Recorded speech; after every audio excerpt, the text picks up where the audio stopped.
saa hizi. Naitwa Fundikila wa Zambi.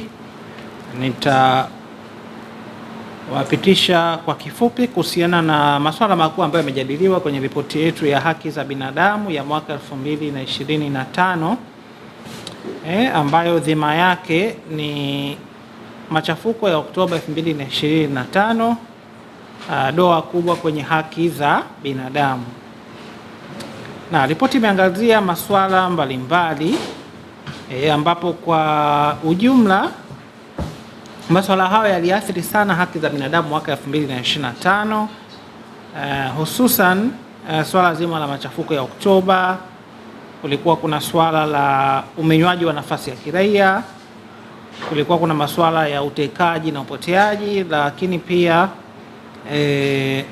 swala la ukamataji kiholela na uwekaji kizuizi kinyume na sheria, sambamba na masuala mengine makuu ambayo yamekuwa yakitokea kila mwaka, hususan ukatili dhidi ya wanawake na watoto. Na haki kuu 5 ambazo zilikiukwa zaidi kwa sababu ya matukio haya na masuala haya makuu yaliyotokea 2025, ya kwanza kabisa ilikuwa ni haki ya kuishi, ya pili ni haki ya kuwa huru na salama, haki ya 3 ilikuwa ni haki ya usawa mbele ya sheria. Hii iliathiriwa zaidi na vikwazo vya ufikiaji au upatikanaji wa haki, ikiwemo upande wa haki jinai. Haki ya 4 iliyokiukwa zaidi ni uhuru dhidi ya ukatili, na hii ni kwa sababu ya kuendelea kuwepo kwa matukio mengi sana kote bara na Zanzibar kwa matukio ya ukatili dhidi ya watoto, hususan ukatili wa kingono dhidi ya watoto, sambamba na ukatili wa kijinsia, hasa ukiwaathiri wanawake, na hususan kwenye upande wa ukatili wa kimwili, na wanaofanya zaidi ukatili wa kimwili kwa wanawake ni wenza wao, awe ni mume au awe ni mpenzi. Haki ya 5 iliyokiukwa zaidi ni uhuru wa kuabudu, hususan ukihusishwa na Kanisa la Ufufuo na Uzima. Kwa hizo ndo haki 5 kuu ambazo zilikiukwa zaidi, na tunapoangalia ukiukwaji wa haki hizi tunaangalia masuala mbalimbali ikiwemo wingi wa matukio, lakini ukubwa.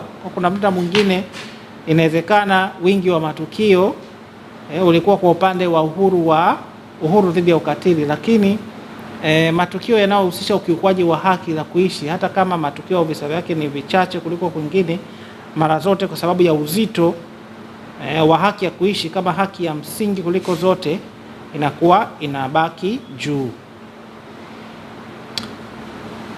Naam, labda tukienda kuangazia baadhi ya maswala hususan kwa mfano upande wa ukatili dhidi ya wanawake na watoto. Takwimu zinaonyesha kama nilivyoelezea kidogo hapo awali, wahanga wakuu au waathirika wakuu wa ukatili ni watoto, na hao ndio wameendelea kuongoza kwa upande wa kundi ambalo haki zake zinakiukwa sana kwa sababu ya idadi ya visa au matukio ambayo yanakuwa yametokea, na zaidi ni ukatili wa kingono, hasa ubakaji. Mathalan, takwimu zinaonyesha manusura 8 kati ya 10 wa ubakaji ni wasichana, sawa, na nusu ya matukio ya ukatili dhidi ya watoto yanayoripotiwa polisi kila mwaka yanakuwa ni ubakaji, hususan wa wasichana. Kwa unaweza kuona hapo namna ambavyo ukatili wa kingono ni changamoto sana, na hata sisi 2/3 ya visa ambavyo tunavikusanya vinavyohusiana na ukatili dhidi ya watoto unakuta ni vya ukatili wa kingono. Kwa hiyo masuala hayo ya ukatili, pamoja na jitihada zilizofanywa, bado tuna kazi kubwa ya kutekeleza ule mpango kazi wa kitaifa wa kutokomeza ukatili dhidi ya wanawake na watoto.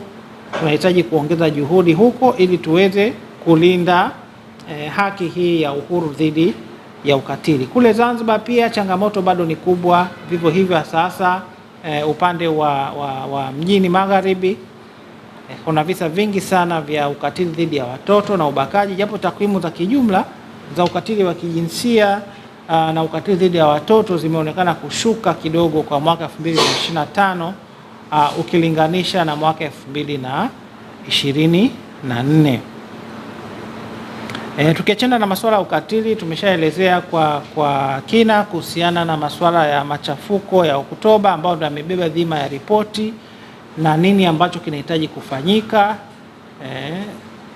Tuna matumaini pia ripoti ya tume itaangazia na kujikita zaidi kwenye nini sasa tuweze kufanya ili tuweze kuvuka hapa tulipo, sambamba na kuhakikisha kuna uwajibikaji kwa wale ambao wanahusika na machafuko hayo. Naam, lakini swala lingine ambalo lilizungumziwa sana lilikuwa ni swala la matukio ya upoteaji wa watu. Nadhani hili limeripotiwa sana ikiwemo na vyombo vya habari. Kuna swala zima la haki ya afya pia tumeweza kulielezea vizuri kwenye ripoti yetu ya haki za binadamu. Lakini pia kwa upande wa mauaji mengine ya kinyume na sheria, bado kuna changamoto kubwa ya wananchi kujichukulia sheria mkononi.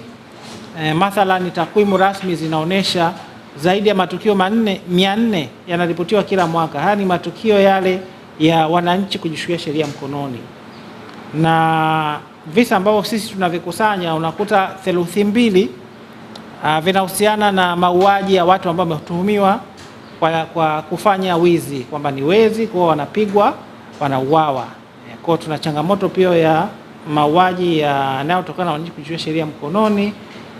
Bado tuna changamoto ya mauaji yanayotokana na imani za kishirikina, hususan tuhuma za uchawi. Lakini kwa upande wa wenzetu wenye ualbino, wao sio wanashambuliwa sio kwa sababu ya tuhuma za uchawi, bali viungo vyao kuweza kutumika kwa ajili ya dawa mbalimbali zinazohusiana na imani za kishirikina.